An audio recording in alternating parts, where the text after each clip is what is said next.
Je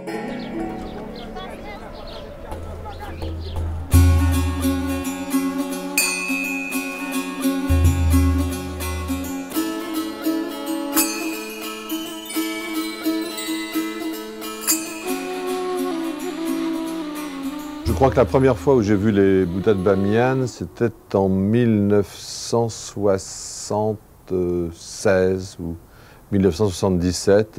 J'étais extrêmement jeune, j'avais une vingtaine d'années, et j'ai tout de suite été totalement aspiré par cette communion qu'il y a entre, d'une part, les statues, les Bouddhas géants, et d'autre part le paysage. L'un ne va pas sans l'autre. À partir du moment où on a vu les Bouddhas incrustés dans la falaise, comme faisant quasiment partie de cette falaise, ils sont indissociables. Et nous avions deux choses absolument parfaites de la création. L'un venu par la main de l'homme, le Bouddha, et l'autre, cette pure merveille naturelle. Ces impressions de Bamiyan, je les ai toujours gardées. Et d'ailleurs, Kessel le dit dans un de ses livres, dans Le Jeu du Roi, il dit quand on arrive la première fois à Bamiyan, on sait que c'est un spectacle que l'on n'oubliera plus. On l'a pour toujours blotti derrière les paupières et on le gardera pour toujours. Bon, ensuite, après, pendant beaucoup d'années, ça n'a pas été possible de retourner à Bamiyan, la guerre. À partir de 1980, et donc je les ai perdus de vue et je ne les ai retrouvés que malheureusement détruits dans le cadre d'un livre que j'ai écrit qui porte sur les menaces contre la mémoire de l'humanité.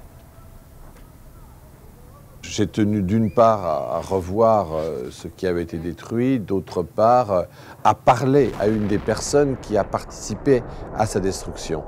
Et donc ce paysan de la vallée de Pouladi m'a raconté cette expérience qui évidemment pour lui était extrêmement traumatisante, mais il n'avait pas le choix. Il était obligé de s'attaquer au patrimoine de sa propre ville pour sauver sa vie. Et ce qui est intéressant dans ce qu'il a dit, c'est que les talibans qui sont venus détruire les Bouddhas étaient un commando spécialisé. Ils ont extrêmement bien résisté à l'attaque menée contre eux, c'est-à-dire qu'on a tiré sur eux avec des chars avant de placer des explosifs et que la destruction soit consommée. Mais disons que ça a demandé 15 jours, voire 3 semaines à ceux qui les ont détruits pour les faire disparaître. On voit qu'à chaque fois, il y a cette même obsession d'un djihad contre le passé, un djihad contre l'Antiquité, un djihad contre la culture pré-islamique. Or, je pense qu'un pays qui ne prend pas en compte son passé, son histoire, est un pays qui connaîtra toujours des problèmes.